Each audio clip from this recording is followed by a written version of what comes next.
ఇలా ఉండే పిక్కిల్డ్ red onions మనం ఇప్పుడు చేయబోతున్నాము. దానికి నేను ఇక్కడ ఒక గ్లాస్ జార్, దీనిలోకి మనం చిన్న ఉల్లిపాయలండి, పచ్చిమిర్చి మనం ఒక కారానికి తగినట్టుగా యాడ్ చేయొచ్చు. తర్వాత అల్లం అండి, అల్లం కూడా వేసిన తర్వాత ఒక పాన్ పై కొంచెం వాటర్ యాడ్ చేసుకోవాలి.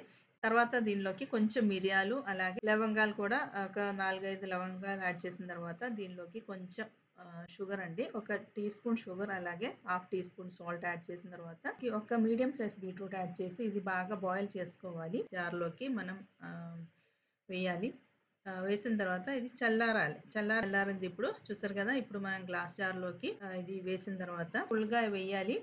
తర్వాత దీనిలోకి మనం వినిగర్ అండి, వినిగర్ కూడా మనం ఒక 1/4 కప్ మనం వినిగర్ కూడా దీనిలోకి యాడ్ చేయాలి. మూత పెట్టాలి. మూత పెట్టిన తర్వాత మనది ఫ్రిడ్జ్ లో ఒక రోజు పెట్టాలి. పెట్టిన తర్వాత నెక్స్ట్ డే మనం ఇది యూస్ చేయొచ్చు. చాలా టేస్టీగా. ఇప్పుడు మనం 1 డే తర్వాత చూద్దాం. ఇక్కడ రెడీ